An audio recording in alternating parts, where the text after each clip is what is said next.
What if the lottery wasn't just about luck? What if, under the right conditions, it could actually become a smart, calculated game? Today, I'm going to share a real story of a retired couple who discovered a rare opportunity in the lottery system and ended up winning millions. Why you should keep watching. Stay with me, because by the end of this video, you'll understand how this loophole worked, why it was completely legal, and what it teaches us about thinking differently. This isn't about gambling. It's about spotting patterns, staying patient, and making smart decisions. 1. Meet the couple. Let's start with the people behind the story. Jerry and Marge Selbee were a quiet, retired couple living in a small town. Jerry had worked in a convenience store. Marge handled the home. They lived a simple life, like many retirees. Nothing about them seemed unusual. But Jerry had one key strength. He was very good with numbers. He didn't have a fancy math degree. He just enjoyed solving problems and spotting patterns, even small ones. And one day, that curiosity led him to something surprising. 2. The discovery. Jerry was reading the rules of a state lottery game called Winfall. Now, most people don't read lottery rules carefully. They just buy a ticket and hope for the best. But Jerry was different. As he studied the game, he noticed something unusual.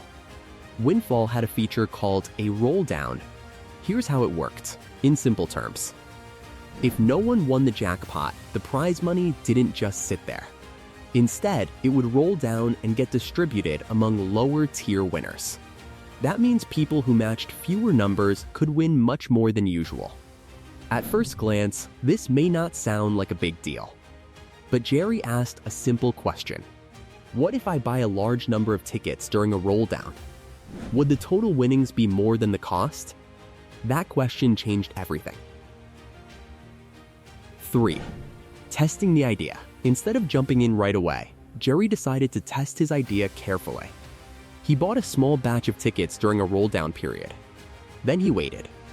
When the results came in, something interesting happened. He didn't win the jackpot. But his smaller wins added up, and when he compared the total winnings to what he spent, he made a profit. Not a huge one, but enough to prove his idea might work. This wasn't luck. This was math. 4. Scaling up. After that first test, Jerry felt more confident. He shared the idea with Marge. Now imagine this moment. A retired couple sitting at their kitchen table discussing whether to invest more money into lottery tickets. It sounds risky, right? But they didn't rush. They looked at the numbers again. They stayed careful. And when the next roll down came, they decided to scale up. This time, they bought thousands of tickets. Yes, thousands.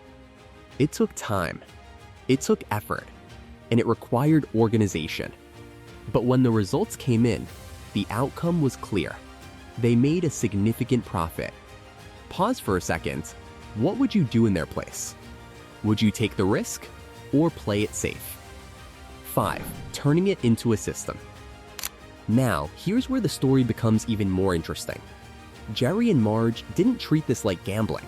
They treated it like a system. They only played during roll-down periods. They tracked every ticket. They calculated expected returns. They stayed disciplined.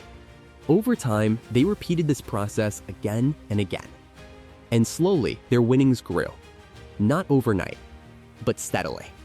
6. Bringing others in. As their operation grew, Jerry and Marge realized they couldn't do everything alone. So they brought in a small group of trusted friends and family. Together, they pooled money. This allowed them to buy even more tickets during roll-down events. Think of it like a small investment group, but focused on a very specific opportunity. Everyone understood the risks. Everyone followed the system. And most importantly, they stayed organized. 7. Why it worked. Now you might be wondering, why did this actually work? Here's the key idea. Most lottery games are designed so that the odds are against you. But in this specific case, during roll-down periods, the expected value could shift slightly in the player's favor.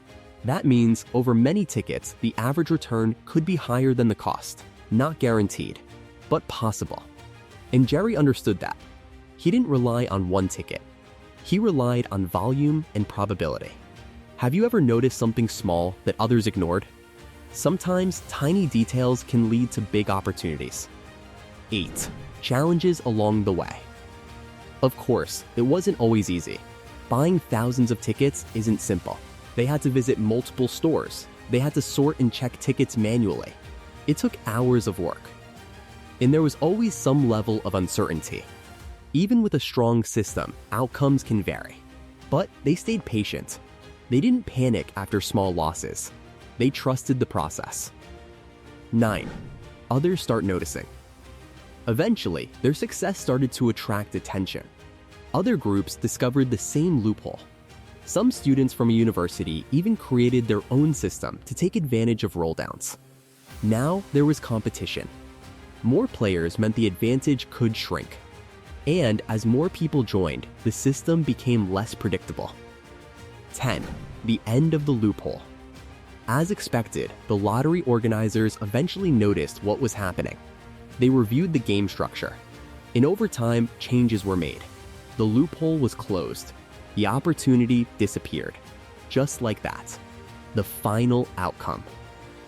So, how much did Jerry and Marge make from all of this? Over several years, they earned around $26 million in total winnings. After expenses and sharing with their group, their personal profit was smaller, but still very impressive. And remember, they did all of this legally. They didn't hack the system. They simply understood it better than most people. Stories like this can make you think differently. It's not always about doing more, it's about seeing things more clearly. What we can learn. Now, let's take a step back. What can we learn from this story? First, curiosity matters. Jerry didn't ignore the fine print. He explored it. Second, patience matters. They didn't rush. They tested and improved slowly. Third, systems matter. They didn't rely on luck. They built a process and followed it. And finally, opportunities don't last forever. Even good ideas can fade once others discover them. A realistic perspective. It's important to stay grounded here. This story doesn't mean lotteries are a good way to make money. In most cases, they are not. This situation was rare. It depended on specific rules, timing, and careful planning. So instead of trying to copy it, it's better to focus on the mindset behind it. Look for patterns. Ask questions. Think long-term. Conclusion. Jerry and Marge's story is not just about winning money. It's about thinking differently. It shows how simple observation, combined with discipline, can sometimes lead to unexpected results. Not every opportunity will look obvious, but sometimes it's hiding in plain sight. If you enjoyed this story, you may like the next one on the screen. Feel free to like the video or subscribe if you want more real stories like this. Thanks for watching, and I'll see you in the next video.